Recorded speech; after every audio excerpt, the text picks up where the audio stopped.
raport me atë çfarë do ndodhte, në kuptimin që di fituesi, di edhe humsi. Sistemi që ne kemi redi është shumë i balancuar për dy parti. Pra, dy parti të cilat kanë një gjendje pak a shumë të njëjtë. Dhe ky sistem është si peshorja.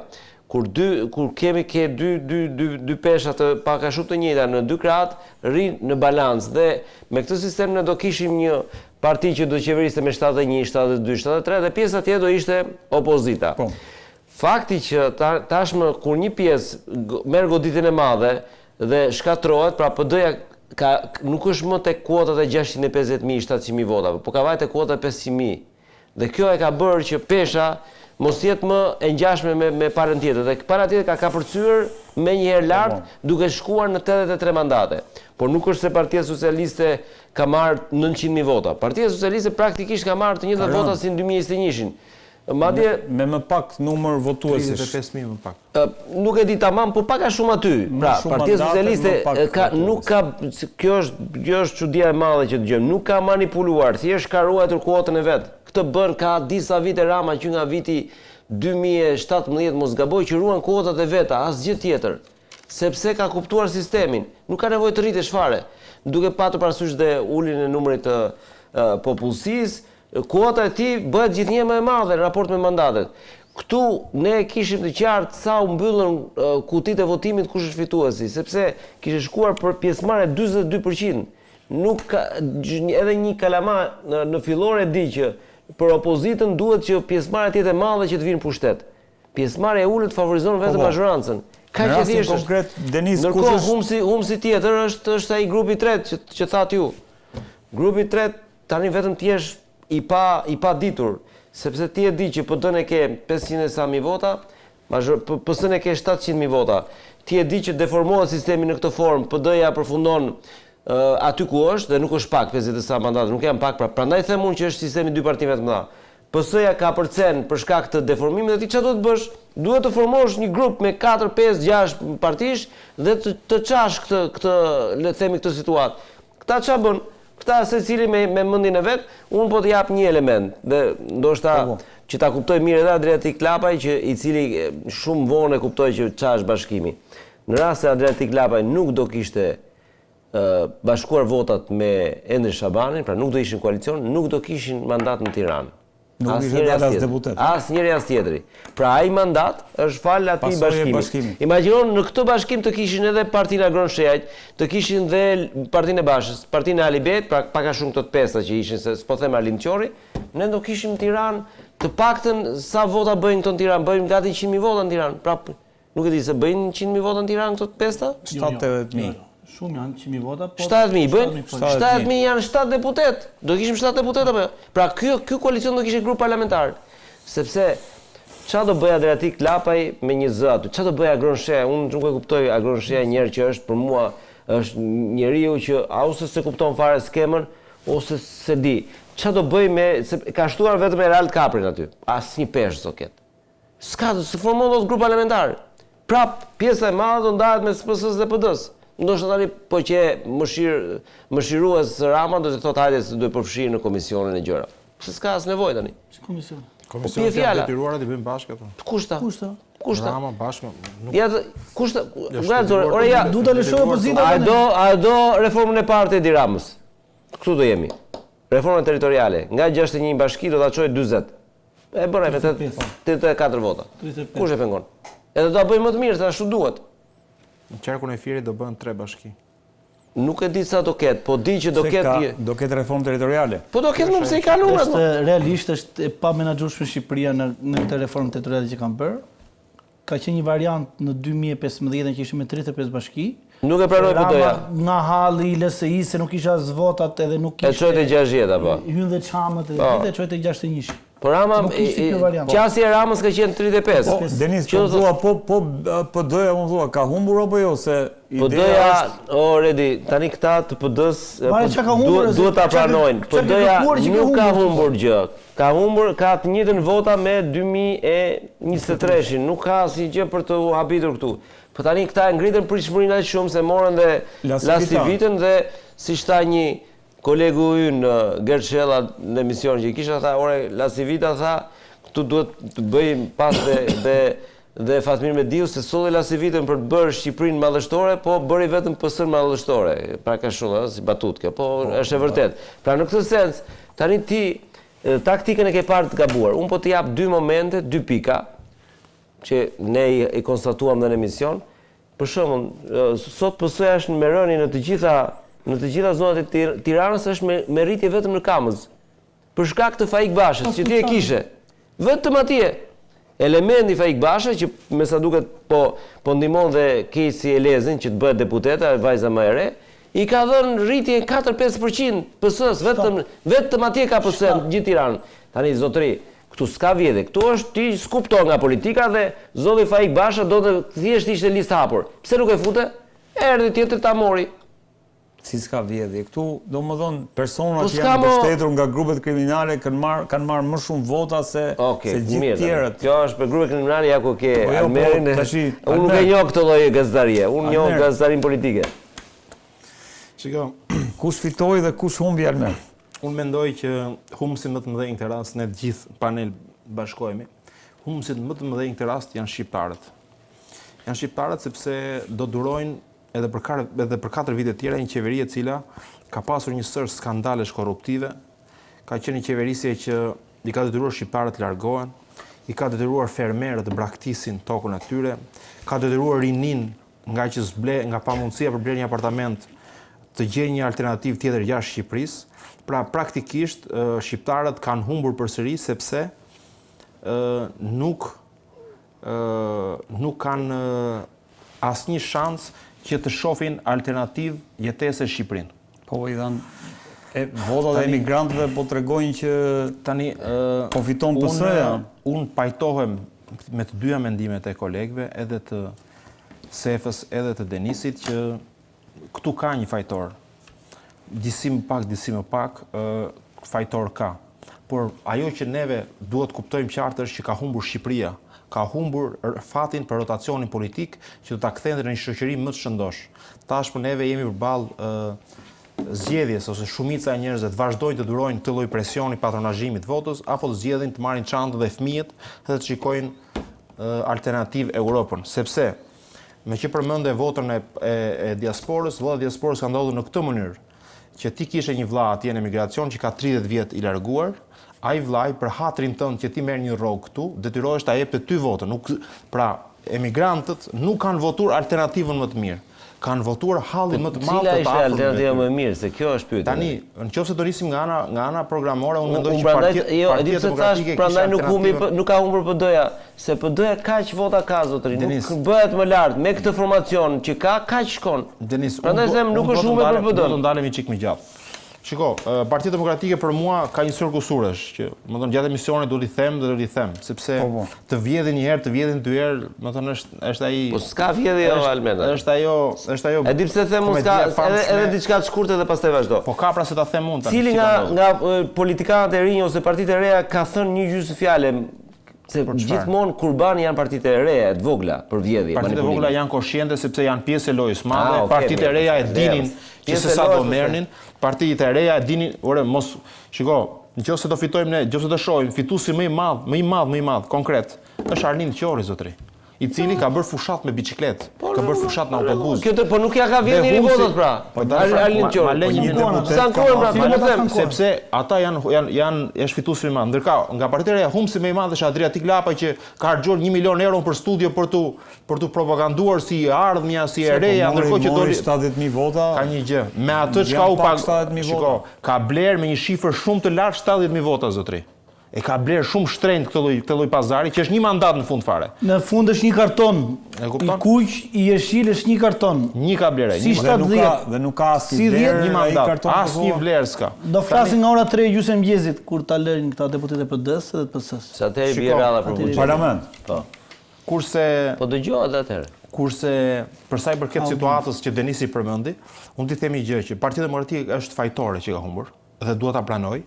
Është fajtore në mënyrën se si është vendosur në fush. Po jo mos është fajtore, pse unë nuk thash është fajtore. Tani ka një po e them unë, po e them, le ta them unë. Nëse luan një ekip, le të themi, ku di unë tani, ta zëm. Ta mbaroj Almeri. Shiko, ti je okay, thua që Partia Demokratike ka ruajtur numrat. Po unë që ruaj atë status quo e të qenit opozitar, i cili si mua donin dhe shumë të tjerë, të kishte rotacion në Shqipëri, Partia Demokratike nuk është fituese zotri. Po s'është fituese, po s'mund të jetë më politot. Ju e kishte pritshmërinë, por njerëzit nuk kanë pasur pritshmëri se vite Berisha mbushtetë. Shiko, unë prandaj po të them që Partia Demokratike u rreshtua gabim, kishte formacionin e gabuar dhe në fund fare duhet pranoj që u voll sepse kishte shanse që të fitonte. U voll sepse e la fushën bosh në shumë raste. Unë kam kritika pafund Partia Demokratike. Sepse Partia Demokratike formacioni që kishte ishin formacion pleqsh, të cilët duhet ishin jashtë skuadrës, duhet dorëzonin fanellën. Sepse na tregoi Kavaja zotri që fitohet, na tregoi Mlyshin Mirdit që fitohet. Na tregoi Puka, që fitohet, Fushkruja. Pa pushtet lokal. Për këtë sens, pa aq morët në 2025. Po jo pra, tani. Pa aq morët, nuk keni lëvizur për te 2025. O Denis, ti mund të bësh një analizë të përgjithshme situatës, po unë do të jem më detajist në atë që them. Po në rregull. Ose njoh shumë PD, jo vetëm PD, por realitet. Çka ka ndodhur? Partia Socialiste ka konsumuar pushtet jashtë masë shumë. Po të marr qarkun e Fierit. Më që edhe ndritesh nga andej jam dhe unë, po dhe ti ke informacion. Nuk ka vend dyshim. Qarku i Fierit zotri ka pasur grupe pafund influente të socialistëve të vjetër që të cilët nuk pajtoheshin me Tiranën. Ishin të zgënjur, të mërzitur. Dhe mund të kalonin mund të bënin diferencën, siç larguan Gramoz Ruçin nga Fieri dhe nga politika. 2021. Por çfarë ndodhi? Ka shkuar Belinda Palluku aty ka thënë, "O këtu ose ju gjen Belaja." Ky është patronazhimi i keq i votës. Nuk ka vajtur Belinda dhe thoshte, "Zotrinj, shikoj se ne kemi këtë program, mendojmë që për 4 vite të bëjmë këtë gjë." Ka shkuar edhe PD-ja thotë, "Kemi edhe ne këtë program." Jo zotri, këtu sepse po dole nga rreshti e di ku shkon. Armando Subashit i janë lidhur këmbët. Të gjithë grupet që janë atje të rëndësishme, grupe lokaliste, grupe me influent, grupe që të botës së errët, që janë hall tyre, janë takuar dhe janë thënë kujdes, mos lëvizni. Në këtë mënyrë është marrë vota që Partia Demokratike se ka bërë detyrën siç duhet, ose të paktën nuk ka ofruar edhe një kontakt drejt për drejt me këto njerëz që janë influent, jo të takonte grupet kriminale, absolutisht, po takonte njerëz që kanë influent. Për shembull, Indriti është në Lushnjë, unë di që është një fis jashtëzakonisht i respektuar, i përndjekur, që nuk u përfshin në fushat. Pse? Sepse halli i tyre, i biznesit tyre, i detyronte që ata të rinë urtë, sepse Belinda i bënte namin atje. Pra në këtë mënyrë është patronazhuar vota, se nuk ka vajtur, unë jam dakord me patronazhoje votën. Ke dy kandidatë 2022-shit, edhe unë, edhe kandidati bashkë fitojmë zoti Bano, asnjë nga ne nuk u përfshin në fushat.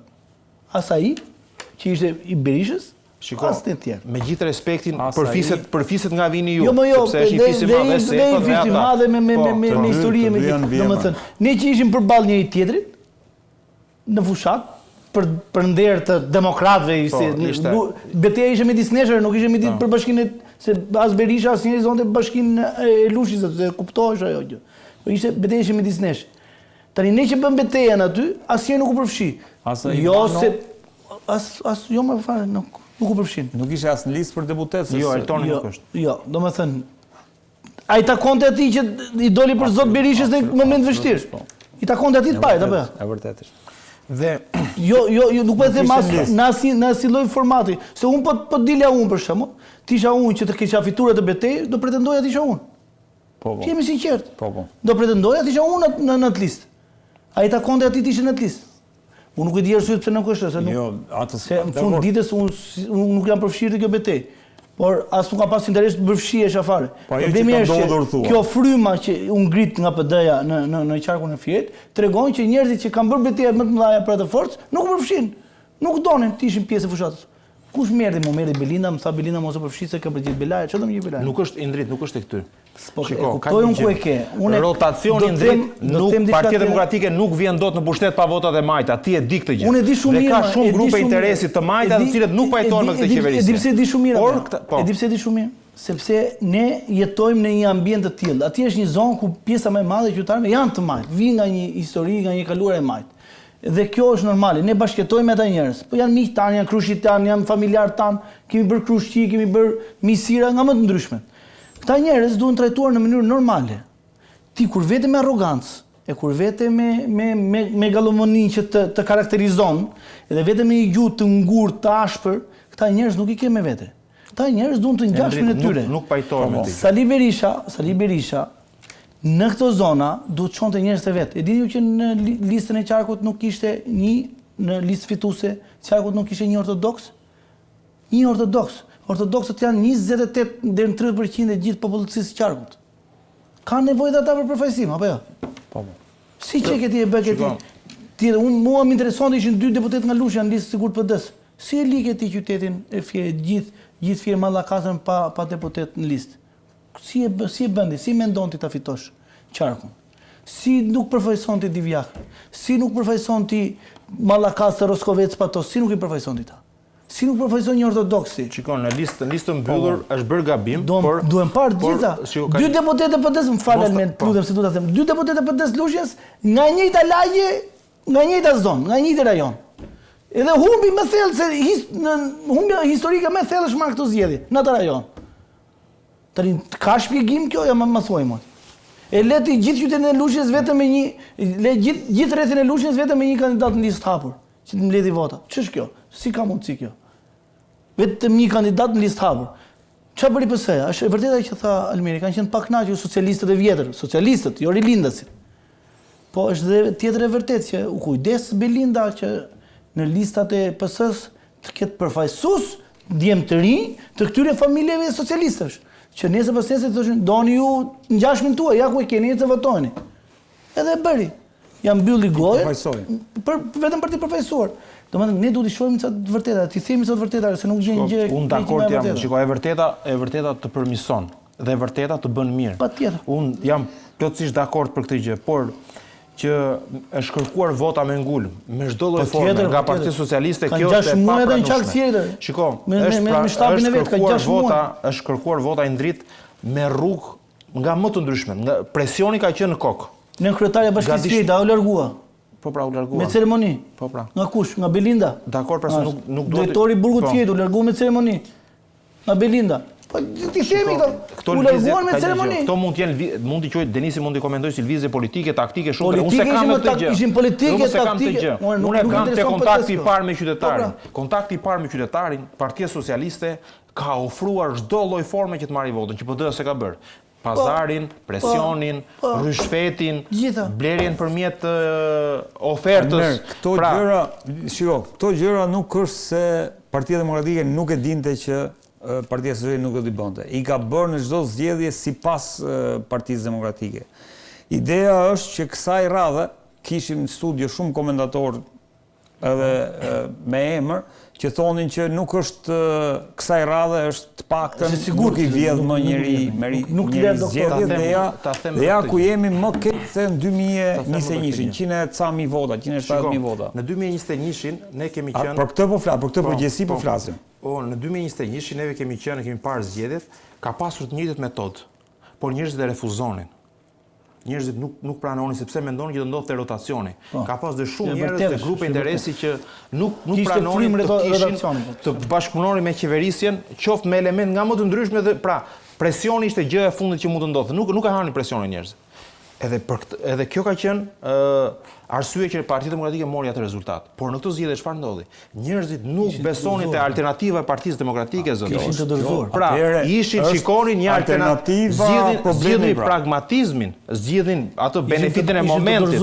Sepse po të kishte qenë një frymë e fortë, një program i fortë, sepse në thash rreshtimi në fush ka qenë i gabur, jo i duri. Atë çfarë thanë njerëzit?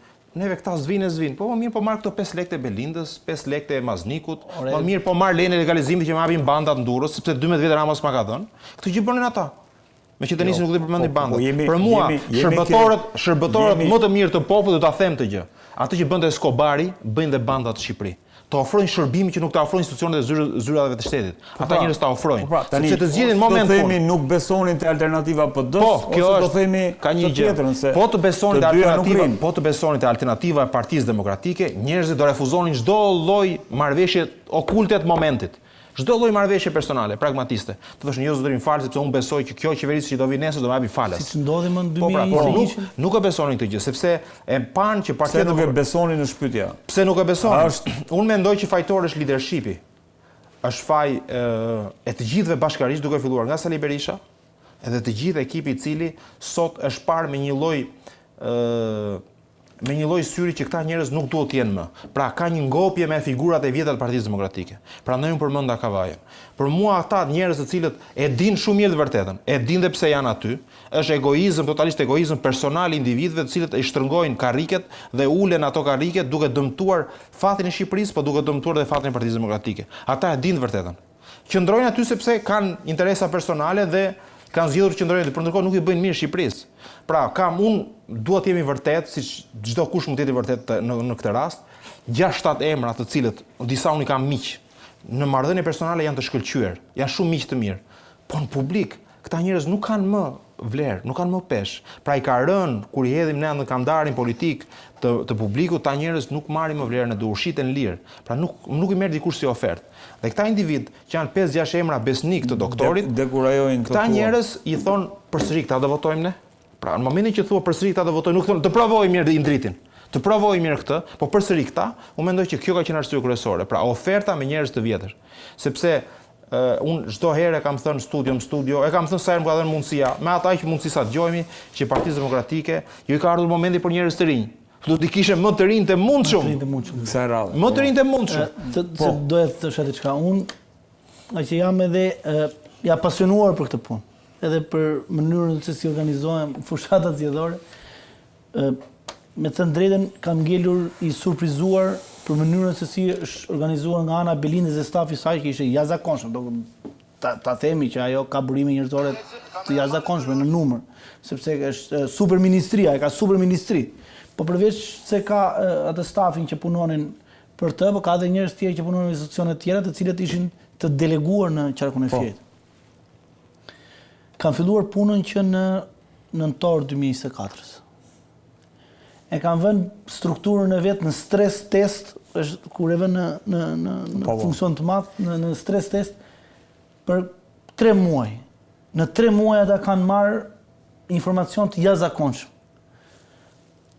për elementet më cilësorë të strukturës vet, për kandidatët potencial, për grupet e influencës, për njerëzit që kanë peshë elektorale, kush janë njerëzit që kanë peshë elektorale nga e djatha, si mund të adresojmë këta njerëz, si mund të kontaktojmë të njerëz, dhe ju them që janë takuar të gjithë njerëzit që kanë qenë pjesë e strukturës PD-s. Janë takuar 1 herë ose 2 herë nga këta persona.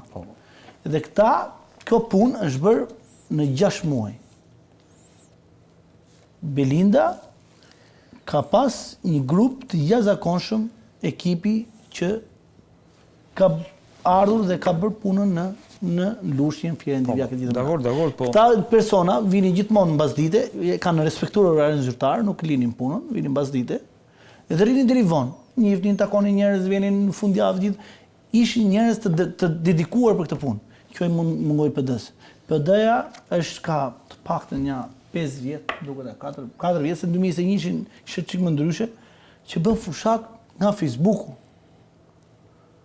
Jo nga terreni. Edhe themi, ne kemi shkruar në Facebook dhe kjo është fushata ime që unë kam mbajtur qendrimin në Facebook, se çfarë ndodh pasaj punë e madhe.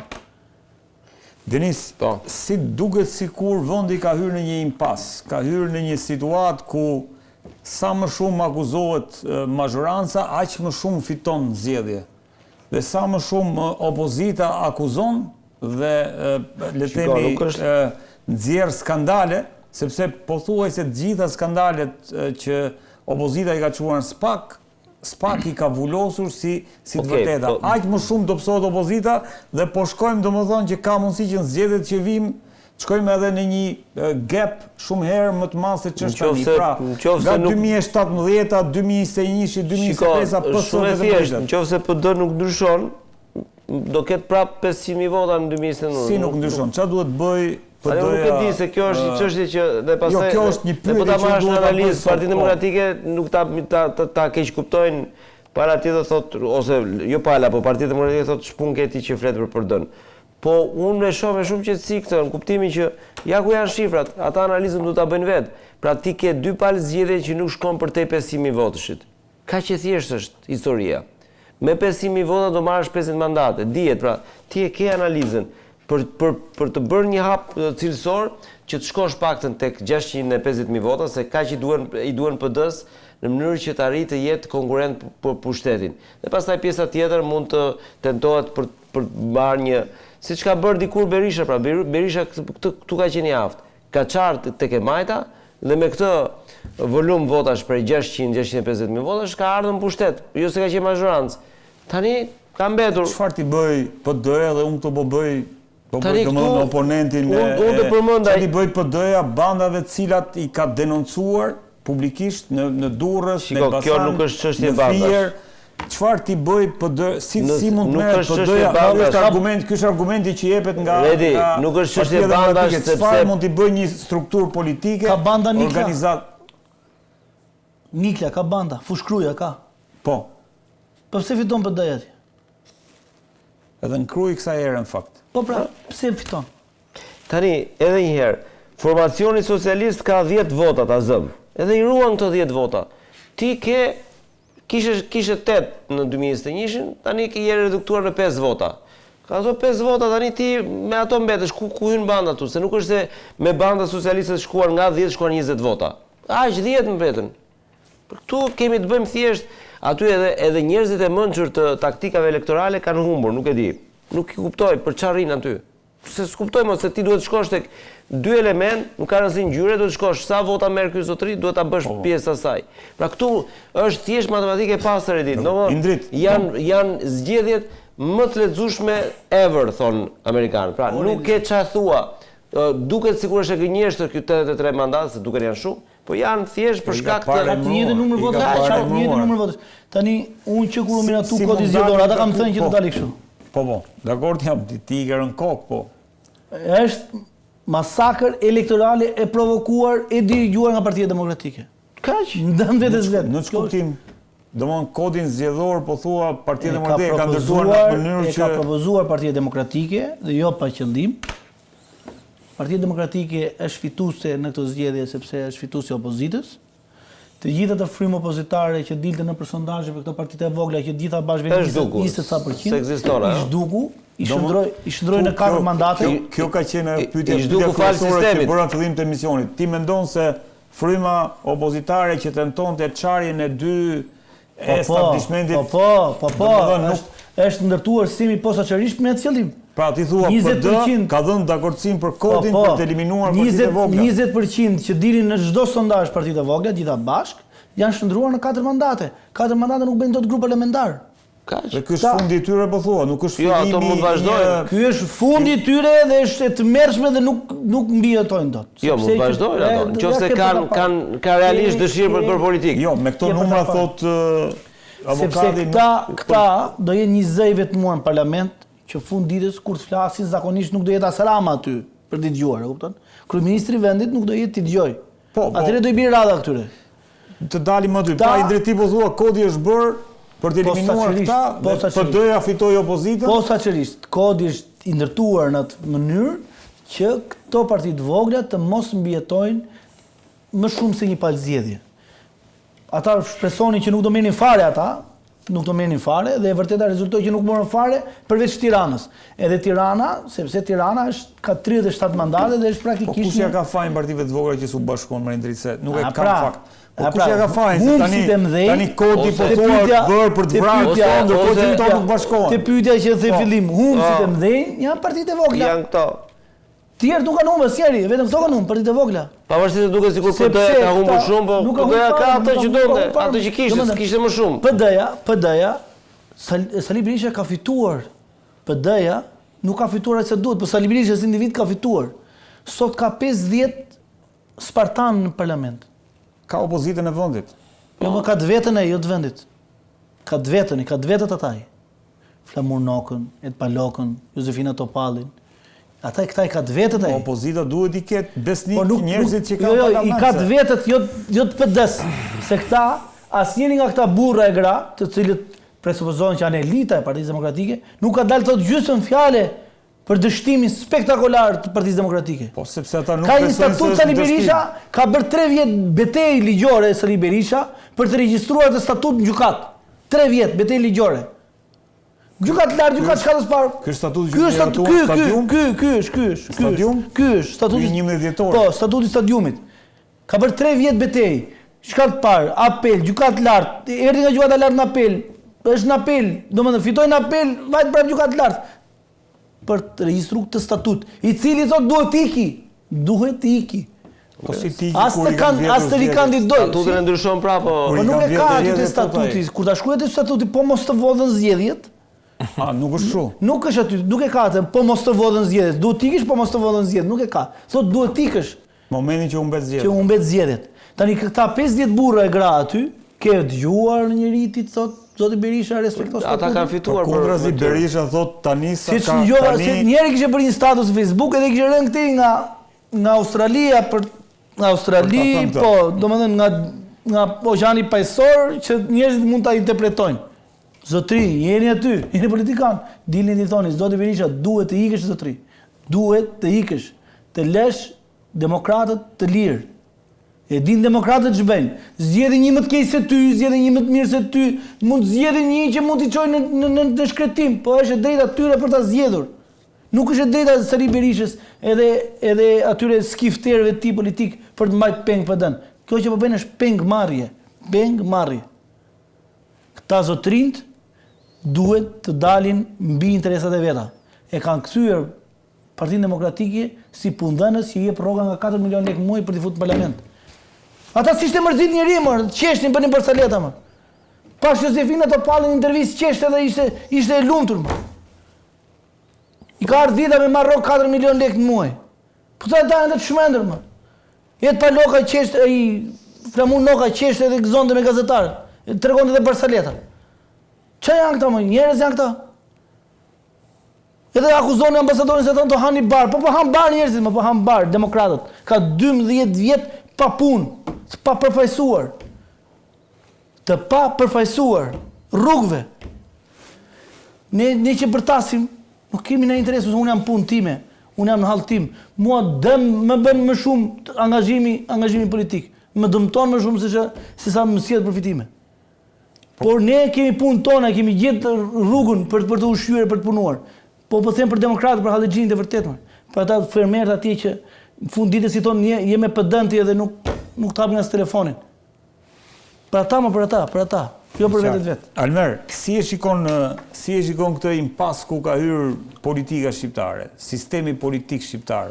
Pra jemi në një pikë që prej 2013-ës PS në vend që të humbte, le të themi, kuota politike, vazhdon e rritet, ndërkohë PD vazhdon e bie poshtë e më poshtë, çka parajmëron që pas 4 vjetëve situata do jetë edhe më, le të themi, më problematike për sa i përket përfaqësimit në parlamentin shqiptar. Çfarë duhet të bëjnë demokratët, se ata në një farë mënyre e kanë dorë këtë gjë, forca më e madhe opozitare? Shiko, përgjithsisht të gjithë statistikat që ka publikuar Instat ka treguar që ka edhe në këtë zgjedhje u faktua që në raport me 2021-shin ka 10 deri në 15% rënje të votuesve. Çka do thotë që janë largime nga Shqipëria. 170.000 persona nuk kanë marrë pjesë. Këta nuk janë njerëz që kanë abstenuar apo që nuk kanë dalë votime. Këta janë 170.000 demokratë të cilët kanë zgjedhur të largohen nga Shqipëria. Pra, nëse në sistemin monist tentonte dikush të lindte, të kalonte kufirin, të arratisej kundër sistemit për një jetë më të mirë, sot e bëjnë fare mirë me pasaportën shqiptare dhe me liberalizimin e vizave dhe zgjedhin të ndërtojnë jetën larg realitetit shqiptar me arsyeën e vetme që mos të nënshtrohen, sepse demokratët janë njerëz të lirë. Dakor, po i bie që s'kan as shpresë te opozita nëse ikin. Arsyeja kryesore që këta ikin kjo është që opozita nuk po rezaton atë shpresën apo besimin që kërkon çdo kush për të ndërtuar jetën në Shqipëri.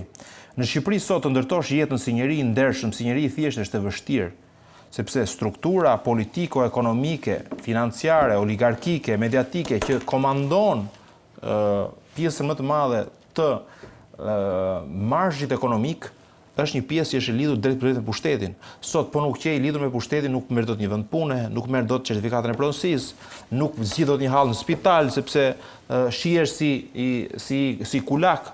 Pra, në këtë sens, një pjesë e madhe e demokratëve nuk e refuzojnë dhe nuk e pranojnë këtë lloj realiteti. Prandaj ikin. Por çfarë do të ndodhë dhe çfarë do të bëjnë këta njerëz? Unë nuk mendoj që demokratët do kenë një lloj kryengritje, sepse ne e pam qartësisht nuk do ketë kryengritje? Po nuk ka, sepse ne e pam qartësisht në luftën e brendshme kur, më thënë, u përleshën demokratët me njëri tjetrin dhe këta njerëz janë pro Berishës. Por a e dinë ata të vërtetën? E dinë të vërtetën, por nuk e thonë me zë të lartë.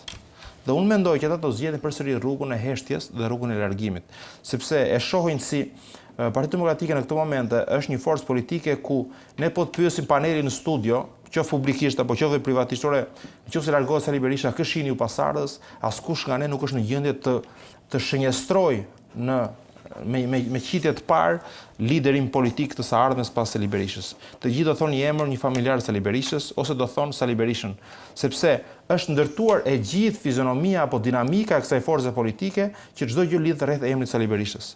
Askush tjetër nuk është kuotuar apo nuk është dhënë mundësia që të ketë ato spaletat e liderit. Pse e them këtë gjë? E dim shumë mirë që Belind Këlliçi ka një statur humsi, 60.000 votash. Ka humbur dhe më keq këtë herë. Gazmend Bardhi fatkeqësisht ka humbur dhe këtë herë.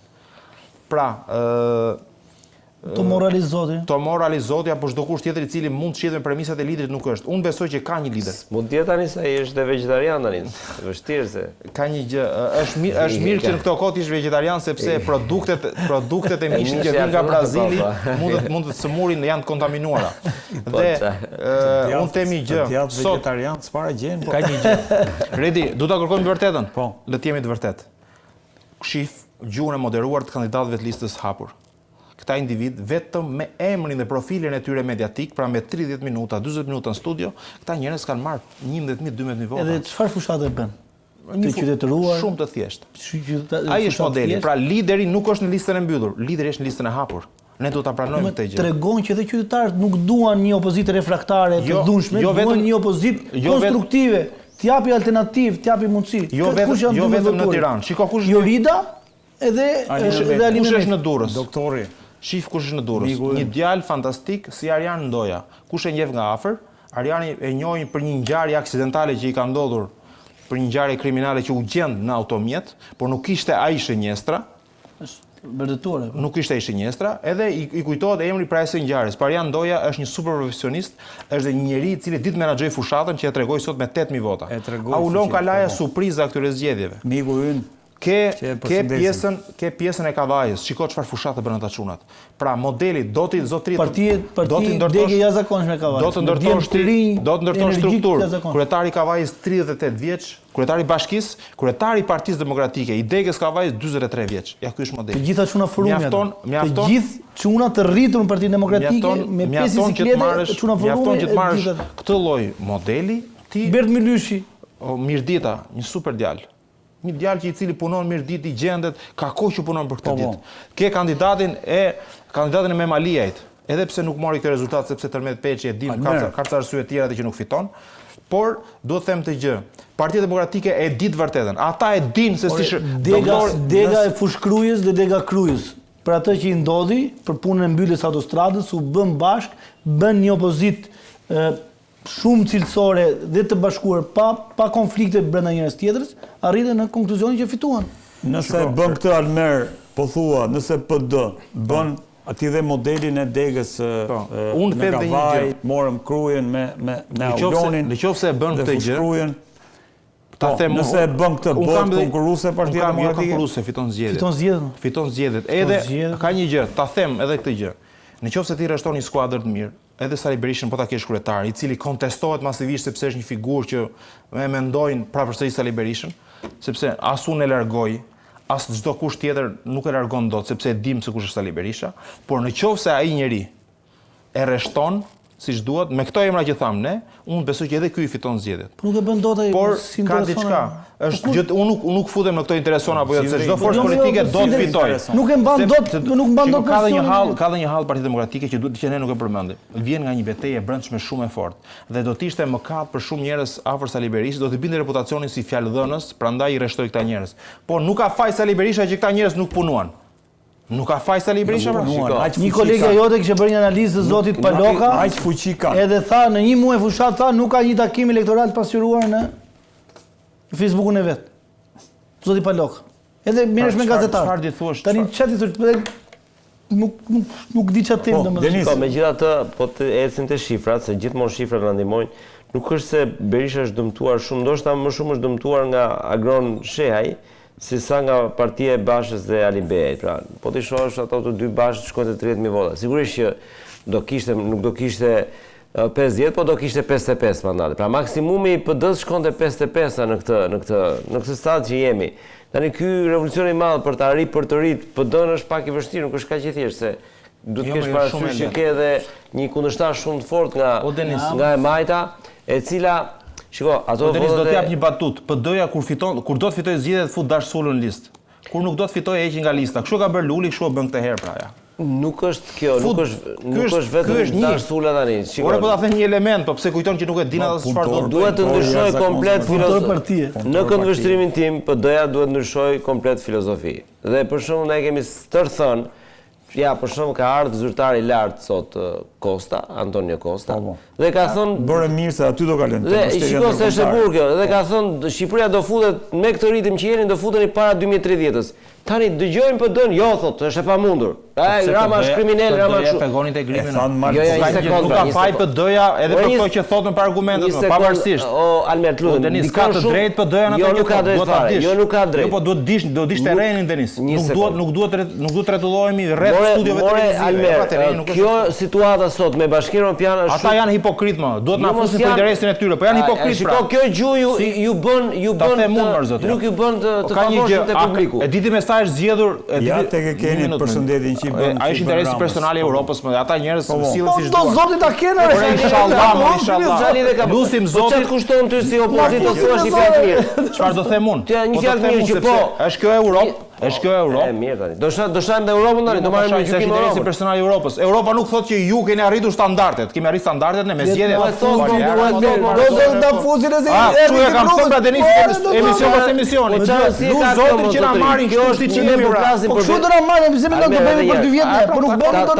Belgjika ajo Bullgaria 30 vjetës betore. Ne po flasim për retorikë elektorale. Ne po flasim për retorikë elektorale. Kur tjetri thotë, "Ore zotëri, Shqipëria ke ecur mirë, do jesh shumë brenda 2030-s si NBE." Ti si opozit nuk mund të thuash jo s'është e vërtet, se ta ka thënë Europa. Dhe ç'a bën ti? Del te publiku jot, del si diçka që nuk e do. O Denis, ç'a ka bërë Rama në 2009 se njëjtin gjë kanë bërë ore. Po më Rama ka bërë marrëzira më zot. Rama ka thënë ato që kanë bërë marrëzira për NATO, ka bërë protestë. Rama ka thënë ato që kanë bërë në opozit nuk do ta bëja kurrë tani. Është pjekur vëlla, po ti ke opozit ka 2013-ën. E di ç'a bën 2013. Po le më një sekondë, ai është pjekur, më e ka kuptuar. Tani që intereson ti është pjekur. Hoqi antar nga KQZ-ja, antarët e vetë hoqi nga KQZ-ja, nuk i çoj fare. Nuk u mor fare, jo po burimet njerëzore, burimet administrative fare. Se nuk e çova deri në fund. Ja çoj deri në fund, fitoi, mori fitoren se filloi e përgatitur fitoren 6 muaj parë. Ishte fryma. Ajo është zgjedhje me frymë. Unë do t'i jap të drejtë Denisit për diçka. Që PD-ja ra në grackën e Ramës, ra keq fare në grackën e Ramës. Ai thoshte në Europë 2030 dilin ato do zoti. Bravo të qof fute, po hyre fute. Ama unë them që ti 1 kilometër rrugë zotëri ma bën 40 milionë euro me lekët e mia. Këtë më shpjego mo ti si ma bën këtë. Pse më vjet këtu? Pse nuk më çon 150 milionë euro në vit të buqërit? Pse më çon fondet e i partit ke bër këtë vilën dhe të veje me atë deputetin atje? Te ajo vila që ka marrë ai 300.000 euro për të bërë atë vilën, edhe ka gënjur gjasme ka bërë ser, edhe thoshte këtë vilën kush e ka zoti kryeministër? Kush e ka dhënë lekët këtij zoti kryeministër? Vllai të drejtorit të PSD-s të Bashkisë Tiranës, kush e ka dhënë lekët zoti kryeministër? Ka marrë 500 milion lekë për të bërë ser, ka bërë pjetore se që ka bërë lokal. Ja ku i ke opozitarët o... Ja pra, shumë bëhet opozita. Do t'ysh në Europë, do zoti t'ysh në Europë, ju gjithë bashkë. Una është, hajta bëjmë si e ke, si e ke bërë, si e ke vjedhur. Emmanuel Macron, Friedrich Merz, Stamerson, Tiranë. A do të them dhe diçka? Po nga Shëbaja nuk kemi ende... A do të them vetëm diçka? Nuk kemi ende një reagim për zgjedhjet. Duhet të them vetëm diçka. Ndërkohë që në 2021 të parlamentit shtetit ka folur do të pëlqej kjo analizë. se më bëri përshtypje dje, nuk jemi vetëm ne që të futemi brenda 2030-s, është dhe Malizi. Porosi nga Roland Beko që më kishte taguar në status dhe do ta diskutoj. Është dhe Malizi, shiko sa e bukur është dhe Malizi. Çfarë bashkon Shqipërinë dhe Malizi sipas teje?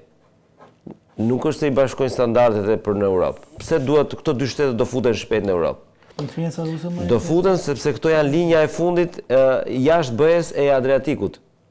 Po, nuk duan që Rusia të ketë. Dhe kjo është shumë e rëndësishme për ta kuptuar edhe opozita. Me rrezikuar Malizi.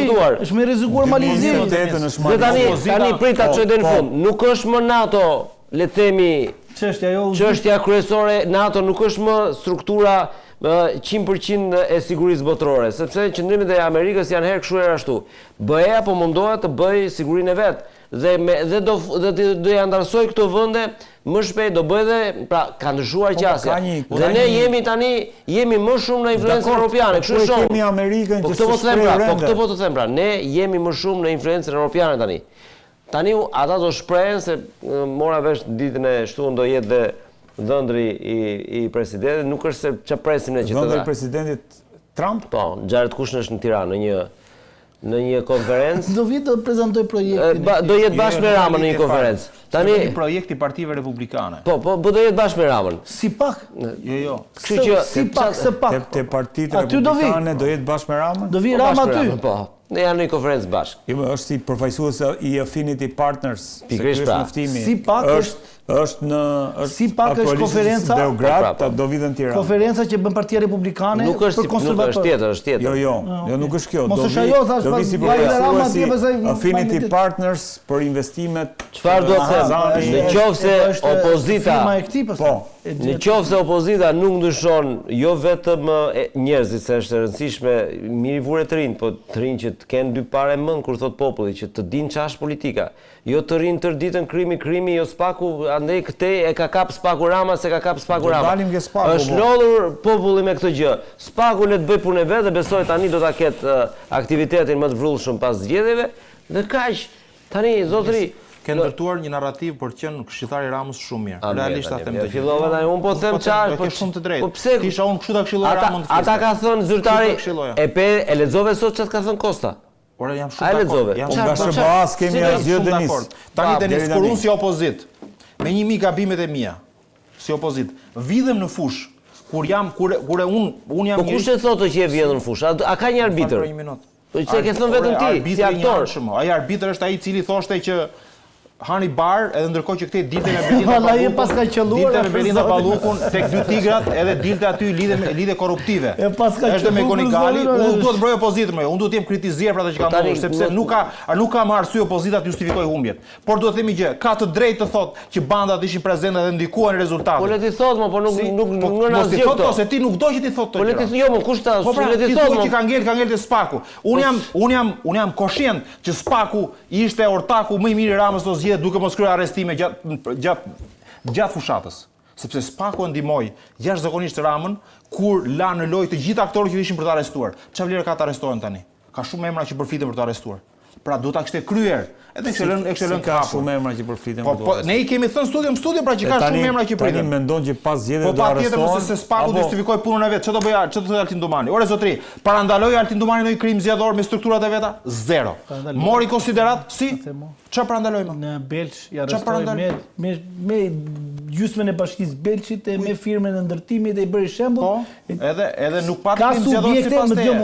Nuk pati krim zgjedhor sipas teje. Ka subjekte që nuk janë bante të çonin një rrugë çakun. E ke shumë gabim. E ke të shtuar ndar ta faktoj unë që ka pasur kështu fenomene të tilla. Atë në Belç e arrestuan. Ti di një, unë të them shumë raste të tjera që ka pasur, shiko ka një gjë. Antarët e funksionarët e IKMT-s bashkisë disa emra më ishin, disa emra. 5 emra. Disa emra. Administratorin e subjektit. Apo jo? Indrit, nëse do ta mbrojmë Spakun, unë jam kritizier. Jam kritizier. Spaku duhet kishte treguar veten më shumë. Do të them një rast ty, kjo Zëgjina e Roskovecit është e faktuar që ka kërcënuar për shkak të detyrës një banor që mos shkonte të votonte. Krim elektoral, Spaku e ahoqi.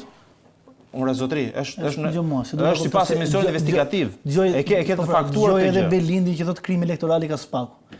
Këta zotrind kur bën reformën zgjedhore, propozimi im atëherë si ekspert i PD-s në Komisionin e Reformës Zgjedhore ishte që gjitha krimet që lidheshin me zgjedhjet ishin kompetencë SPAK-ut.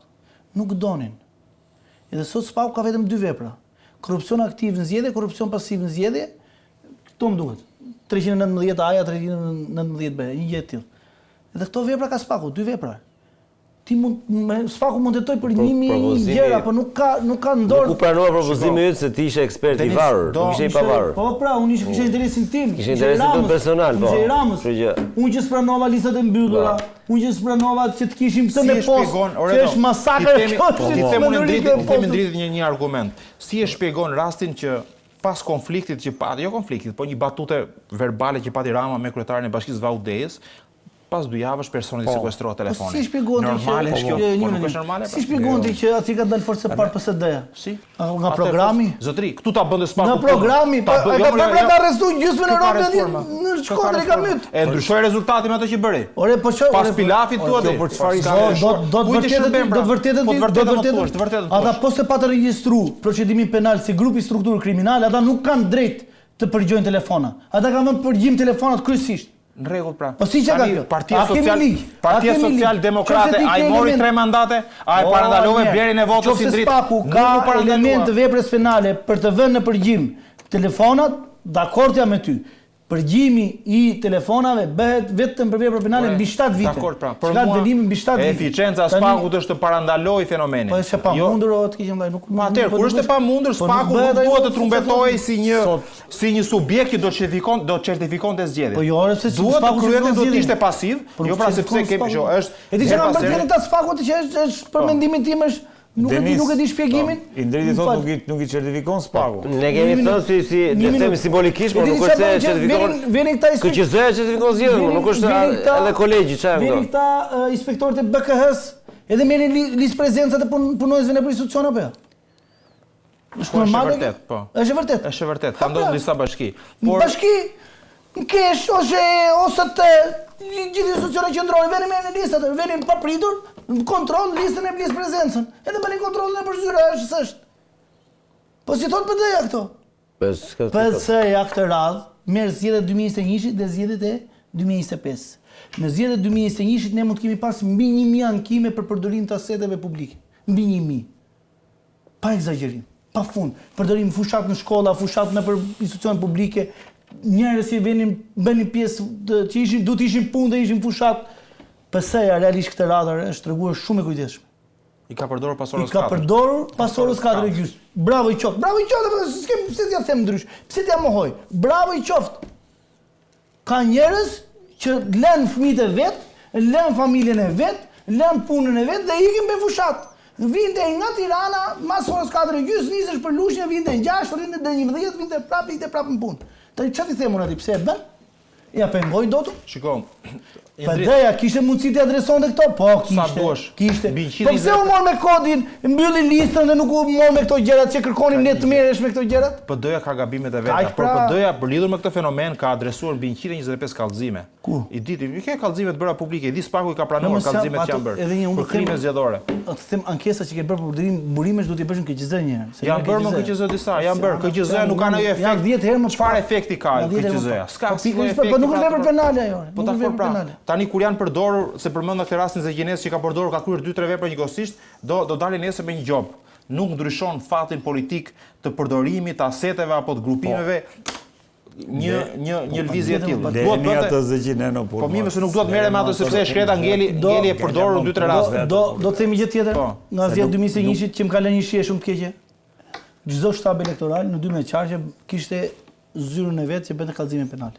Po. Çdo qark mund të ketë bërë nga 100 ca kallëzime për qark. Sa u morën në konsiderat nga këto as? Jo pra, po prit pra se nuk do të nxjerroj. Që më ka lënë mua shije tjetër. Mbaruan zgjedhjet. Merrte kërkonte informacion prokurori, informacion shtesë për të marrë pyetje. Nuk venin.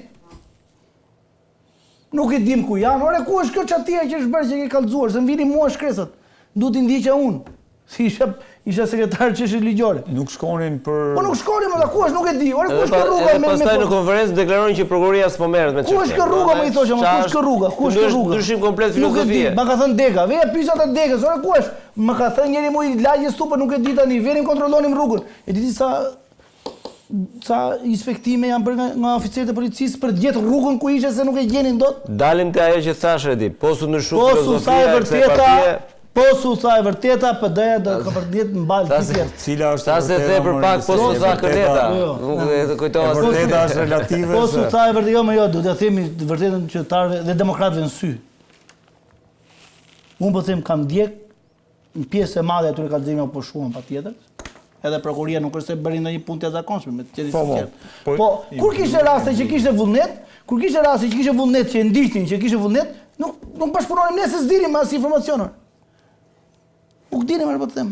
Qa duhet bënde po doja marrin drejt? Një parti domethënë e sulmuar brutalisht nga McGonigal në kuptimin që një lobim shumë i fortë kundër Partisë Demokratike, bashkit sërish në 2019 ishin ndërkombëtarët që ja dhuruan atyre se çfarë bënte Partia Demokratike se 184-339 dëshmonte publikisht i dëgjuan gjithë shqiptarët se çfarë kishte ndodhur, çfarë bëi Partia Demokratike?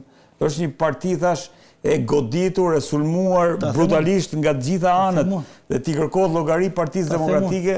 Në 2003 si ishte gjendja e rendit në Shqipëri. A ishim akoma me banda, edhe me agresore se kaq. Po. Kemi fituar në Lushin në 2003. Me kandidatin e bandës. Kemi fituar. Kemi fituar në 2005-ën. Po, kur se ke pas faktorin ndërkombëtar, domethënë në unison. S'është e njëjta situatë. Po nuk ka pas tryshti dhe presion duke thënë se ajo periudhë. Njerëzit kanë qenë idealistë. Në 2005-ën Sali Berisha tha, unë kandidoj me ekipin tim. Ekipi im është Indrit, PD-ja në 2021 u mund me kod zgjedhor, se ne po themi për kodin, me kod zgjedhor u mund. Në 2021. Pse? Po thash, po tani atë e dinë gjithë se do krijoj doli nga parlamenti.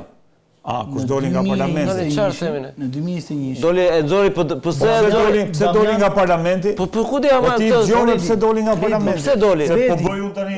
Pse doli se për me Dorigalin? Në rast se Sali është për të bërë atë.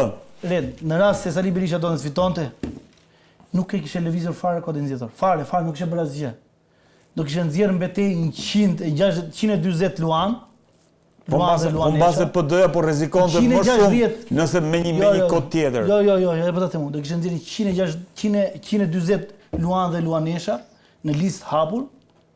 Do kishte vend për gjitha aleatët, do i thoshte agron shejt, hy ti merr votat e tua, s'ke nevojë të bësh parti fare. Ke emrin tënd. Po, ky sistem ta krijon mundsinë. Jeti kundër me, po. Hy këtu te lista, edhe merri votat e tua dhe dil deputet, po patë vota. Po, e ka thënë. Hajde ti e ke Leta Libe. Hajde e ke Leta Libe. Pra janë përballë një njeriu që ka ndor gjykatat, ka ndor spakun, i ka ndor gjithë, dhe unë përballë ti të thot Berisha. Po nxirr 140 veta pra. Qofse ti ke këtë njeriu, qofse ti ke këtë njeriu përballë, ti nxjerr 140 luanët e tu në betejë. 140 spartanët e tu në betejë. I thoshe agron shej. Ku ti çoj këta që i qëndruan besnik gjatë gjithë. Po ata më në listë, edhe ata, po ata kanë vota më vëlla. Se s'ka vota Flamunoka. Na agron shej ta ka shpjeguar. Se s'ka vota Flamunoka më. Po ka vota sa dush më pafund. Agron shej i ka ofruar Bashkia e Tiranës. Po po them gjë tjetër më, çka Bashkia e Tiranës, më kujtë më si çdo një bilindë të dikit agronin ai pse më budallinja njerëzit atë. Që çoj atë ta kafshojnë uqrit. Bilindën e dojë vetë me duhet. E nxorë edhe me firzamonik. Po të them gjë tjetër tani. Po të them gjë tjetër. Qofse do ishte lista e hapur 100% e hapur, kishte vend për gjithë.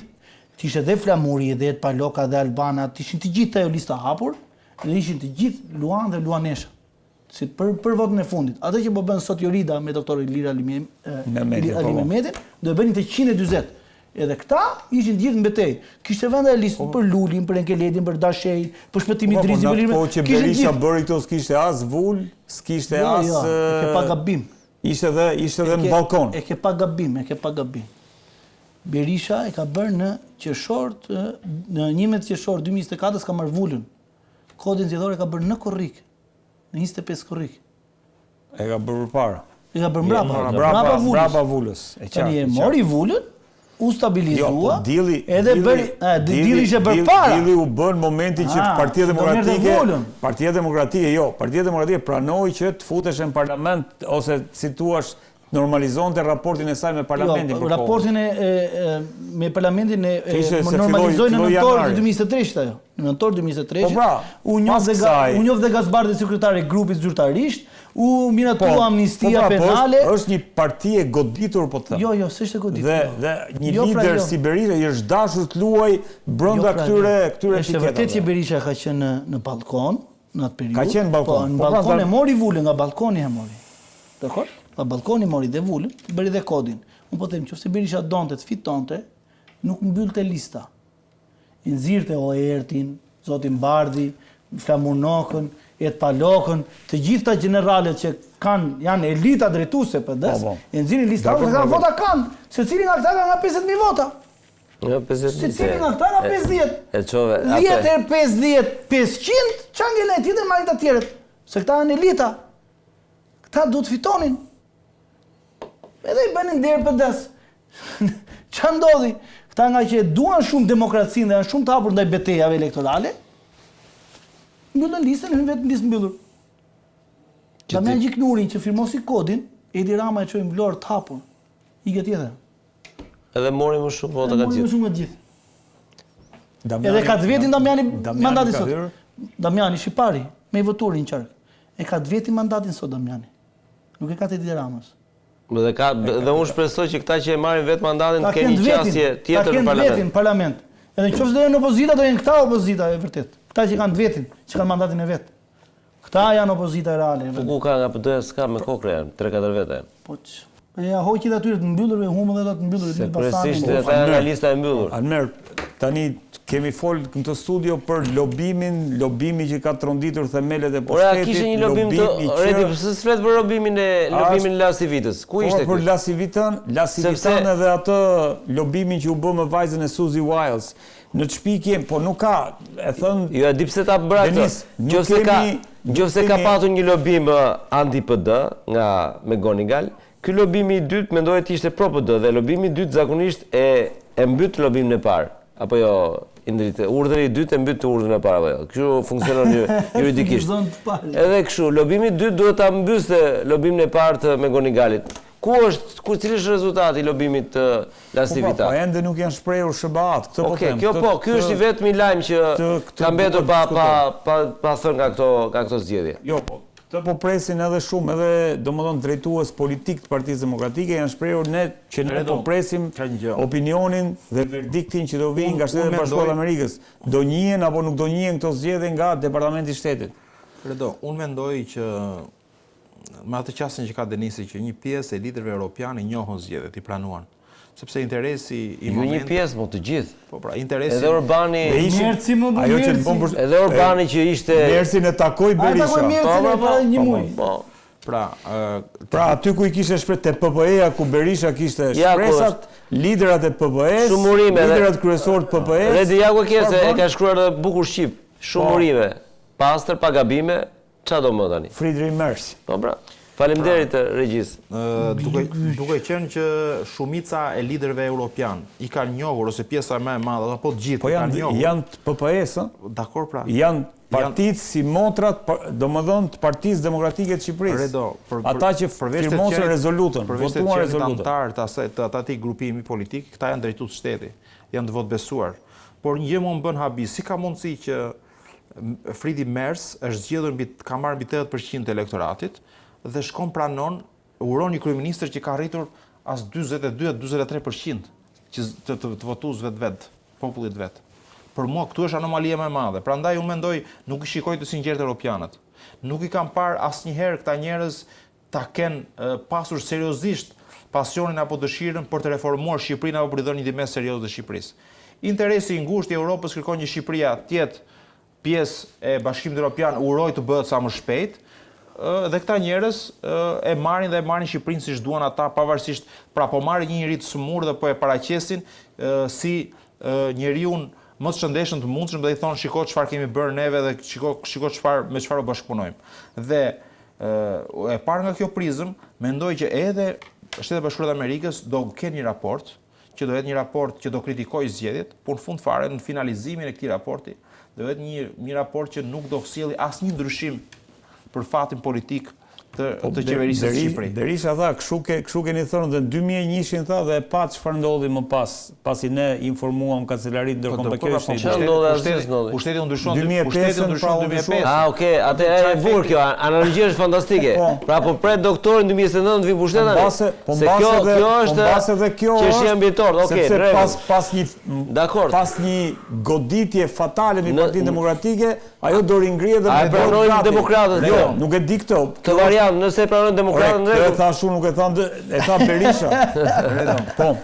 Se kam vënë edhe unë që ka krahasuar gjithmonë me 2021. Me 2001-shin, po. Ka një gjë, nëse do kishte një lobim serioz apo një lobim i efektshëm i Partisë Demokratike, do kishte një reagim konkret sot. Në këto ditë nga Shtetet Bashkuara të Amerikës, siç ndodhi në 2021-shin kur ja njohën zgjedhjet e ditën e dytë. Po pra ja njohën, të thotë që efekti i McGonigalit ishte efekt pozitiv dhe ishte i menjëhershëm. Ndërkohë që efekti i lobimit të Partisë Demokratike tashmë është, më thënë, i padukshëm, nuk po ja shohim frutët. Nuk po shikojmë, nuk ka një konkretizim të këtij lobimi. Ndërkohë merr Jared Kushner vjen në Shqipëri, siç thon këta që e njohin politikën amerikane, ka dy linja. Ka linja e Kushnerit, Donald Trump Juniorit, e tjerë me radhë, është dhe linja e Suzy Wiles, Lasivita, Manafort e kështu me radhë. Kush nga këto linja fitojnë? Ardhja dhëndri, ta themi detajet e mbyll. Ardhja dhëndri Trump është më shumë një ardhje e një njeriu i cili do të bëjë biznes në Shqipëri se sa një njeriu i cili do të ketë influencë politike. Pra, ai është shef. Po e legalizon ai Ramën kështu. Po nuk ka lidhje më, sepse legalizimin ty ta jep institucionin zyrtar. Nuk vihet tek një autokrat për. E ke gabim. Amerikanët kanë treguar, ore, çfarë kemi parë gjatë këtij muaji në Amerikë? Kemi parë një akuzë për korrupsion në Shtetet Bashkuara të Amerikës. Pra, nuk përjashtohet as Shtetet Bashkuara të Amerikës nga anomalitë që kemi në Shqipëri. Pra, ardhja e këtij zotërisë më shumë është ardhje personale, një raporti personal me Ramën për përfitime, benefite biznesi. Mbaroi, pik. Unë pres raport zyrtar nga institucionet zyrtare amerikane.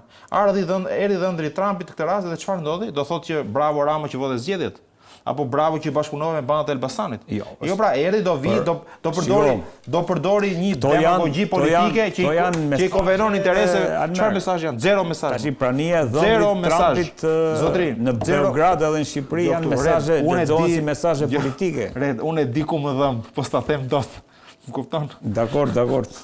Denis, kush fitoi? Lasivita apo Kushner? Lasivita në rregull ka dalë, nëse ka marrë një kontratë, është paguar, është ka dalë fitues.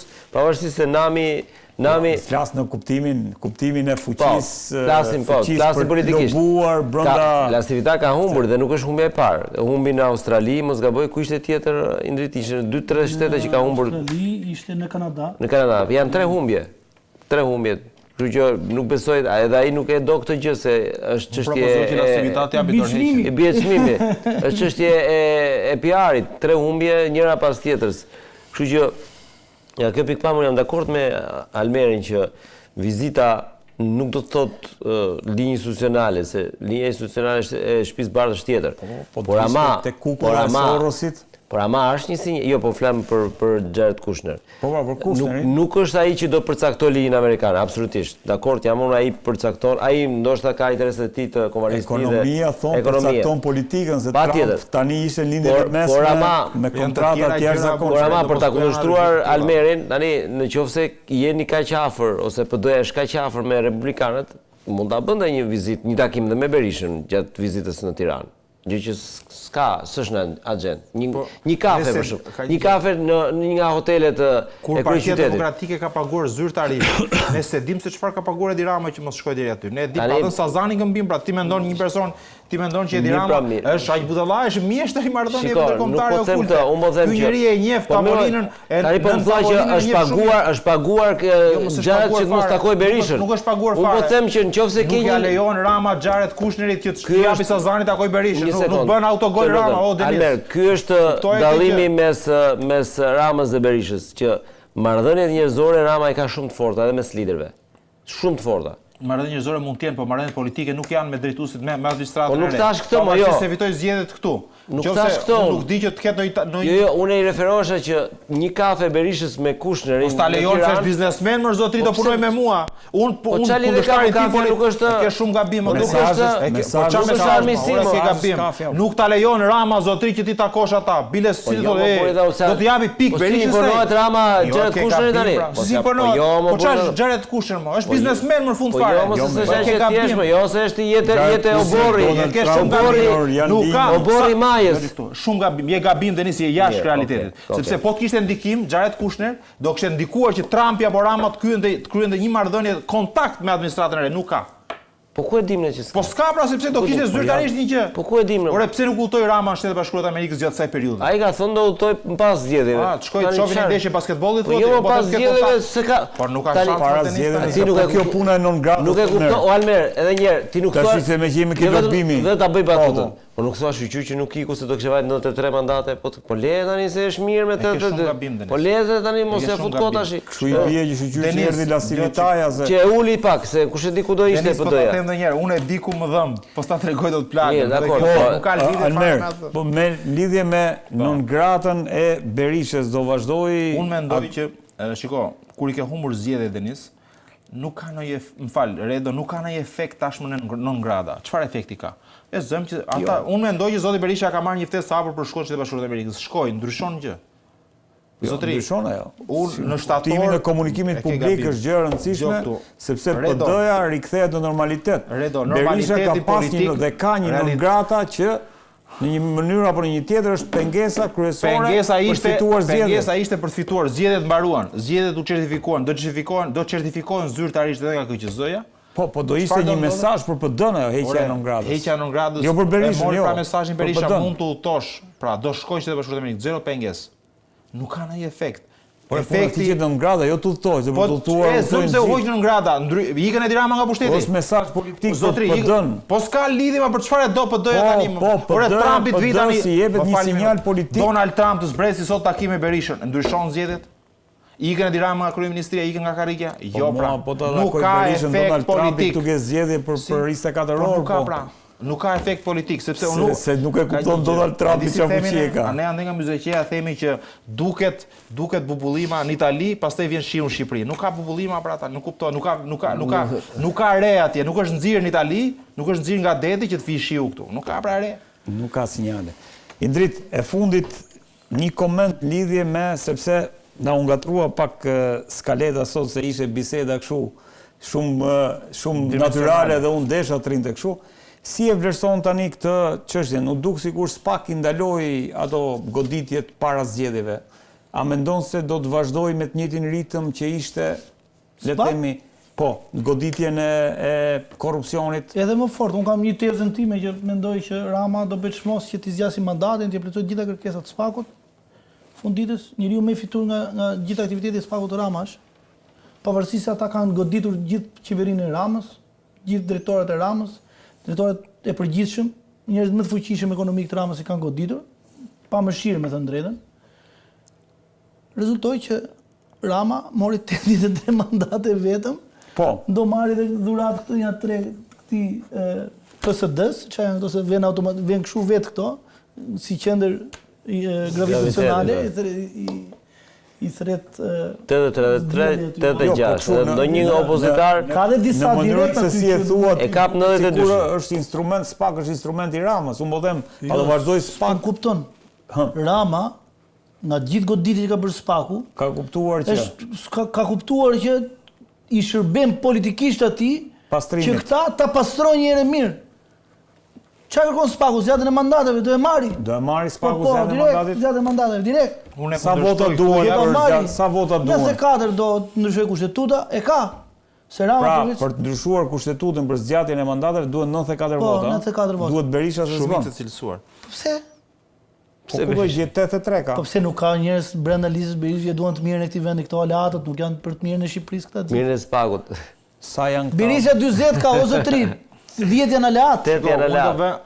Këta duan Për të mirën e Shqipërisë oredive pse çfarë janë këta për integrimin për në Europë, pasaportën europiane. për pasaportën europiane thot, po. Pasaportën europiane nuk janë për pasaportën europiane. Janë të gjithë ta pra, janë të gjithë. Sidomos pas Ka qenë dhe lëvizja socialiste për integrim. Ajo Për të integrojë. Redo, për mua Altin Dumani e ka mbyll kapitullin të qenit drejtuesi SPAK.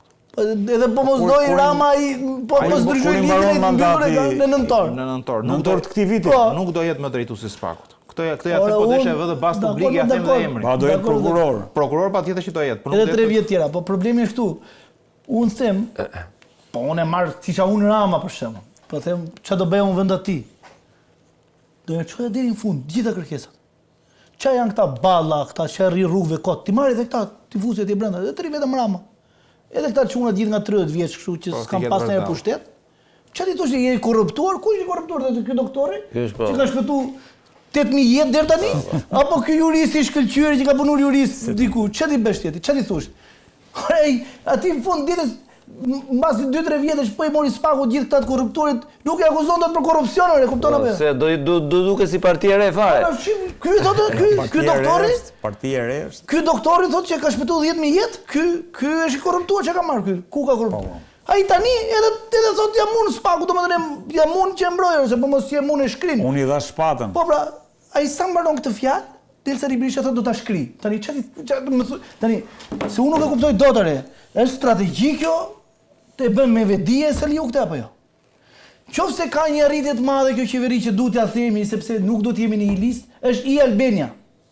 Ka heq korrupsionin me 2000 lekë rinë në Europë nga 8 orë radhë për të marrë certifikat. Ka shtuar te tenderat. Unë më them i Albania është për imja, nuk është tendera, vetë kiçëm vllai. Është imja, është konvertuar korrupsionin në shifra marrë. Po dakord, po atë ka bërë. Po të them unë. Ka heq korrupsionin që perceptor